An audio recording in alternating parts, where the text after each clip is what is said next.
Wraith by William Toney. Chapter 20, Shadows in Motion. The hum of Lilah's car engine was the only sound breaking the stillness as she drove Aaron back toward her apartment. The tension between them was palpable, the weight of unspoken truths filling the air. She gripped the steering wheel tightly, her knuckles white, while Aaron stared out the window, his face a mask of conflicting emotions. "You're quiet," Lilah finally said, her voice tentative. "I get that you don't want to talk about everything, but this, whatever this is, it's bigger than just you, Aaron. People are getting hurt, and now I'm dragged into it." Aaron sighed, running a hand through his hair. "I'm not trying to keep you in the dark. It's just, there are things I've done that I'm not proud of, Lilah. I was trying to protect you, but maybe I went about it the wrong way." Her gaze flicked to him briefly before returning to the road. "Marlowe's right, isn't he? Something's changed in you." Aaron's silence spoke volumes. Meanwhile, in another part of the city, Councilman Charles Wright adjusted his tie as he stepped out of the black sedan that had pulled up to the gated estate on the outskirts of town. The sprawling mansion belonged to Douglas Kane, a wealthy real estate magnate with deep political connections and, more importantly, sway over many members of the city council. Wright smirked as he thought of the deals that would soon unfold. Eris materialized beside him, invisible to everyone but Wright. She wore her usual mischievous grin, her red dress shimmering unnaturally under the dim porch lights. "Ugh, what a bore," she said, inspecting her nails. "Another night of schmoozing and subtle manipulation. Why not let me make things a little more exciting?" "No," Wright snapped, keeping his voice low as the butler approached. "We're here to secure Kane's support for the waterfront redevelopment vote. If he sees anything strange, it could spook him, and we can't afford that." Eris pouted dramatically, crossing her arms. "Fine, but you owe me. A girl's got to have her fun." Wright gritted his teeth, his smile barely concealing his irritation as the butler opened the door. The sound of laughter and classical music spilled out, the mansion alive with the mingling of the city's elite. Eris, of course, couldn't resist. As Wright engaged in polite conversation with Kane, she wandered the room, passing by a group of laughing socialites. With a snap of her fingers, one woman's wine glass tipped over, splashing red liquid all over her pristine white dress.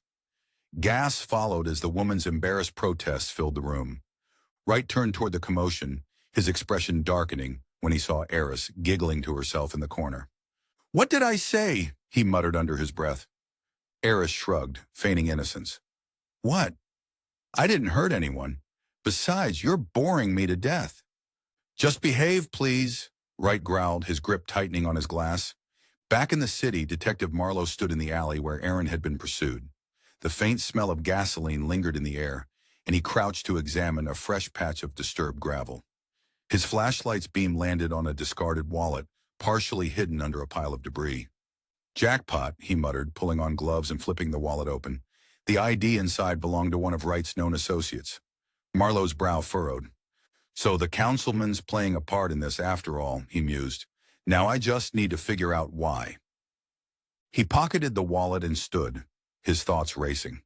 This wasn't the first time Wright's name had surfaced during an investigation. Marlowe had long suspected the councilman was involved in more than just shady deals, but something about this felt different. There was an edge to the incidents lately, as if someone, or something, was pulling strings in the background. As he exited the alley, he nearly collided with a man leaning against the wall. "Sorry," Marlowe muttered, stepping aside. But the man, Jason Black, didn't move. His piercing eyes locked onto Marlowe, a disconcerting intensity in his gaze. "You're looking for answers," Jason said, his voice low and steady. Marlowe paused, his instincts kicking in. "Who's asking?" Jason smirked, pushing off the wall. "You're chasing shadows, detective. Just don't get lost in them." Before Marlowe could respond, Jason slipped away, disappearing into the night. Elsewhere, Aaron and Lilah finally reached her apartment. The ride had been tense but uneventful, and she wasted no time pressing him for answers once they were inside. "I can't keep pretending this is normal, Aaron," she said, crossing her arms. "Whatever you've gotten into, it's dangerous, and I'm not going to stand by and watch you self-destruct. Aaron hesitated, his jaw tightening. I don't expect you to understand. Hell, I barely understand it myself. But there are people out there who... Who what? Lilah interrupted. Deserve what's happening to them? That's not you, Aaron. At least it didn't used to be. Before he could respond, Allistor appeared, leaning casually against the wall. His golden eyes gleamed with amusement as he took in the scene. Well, isn't this a cozy little confrontation? He said, his voice dripping with sarcasm. Lilah turned, her eyes narrowing as she scanned the room. What was that? Aaron stiffened. What was what? That voice, she said, her tone sharp. You didn't hear it? Aaron swallowed hard, glancing at Allistor, who merely smirked. No, you must be imagining things. Lilah's gaze lingered on him, suspicion flickering in her eyes. Maybe. Meanwhile, Jason Black prowled the streets, his hunting knife hidden beneath his coat. He had heard whispers of the Wraith, a vigilante who targeted the city's worst criminals, and he was determined to follow in his footsteps. But unlike Aaron, Jason had no reservations about crossing lines. As the night wore on, the city's shadows deepened, and its players moved ever closer to an inevitable collision.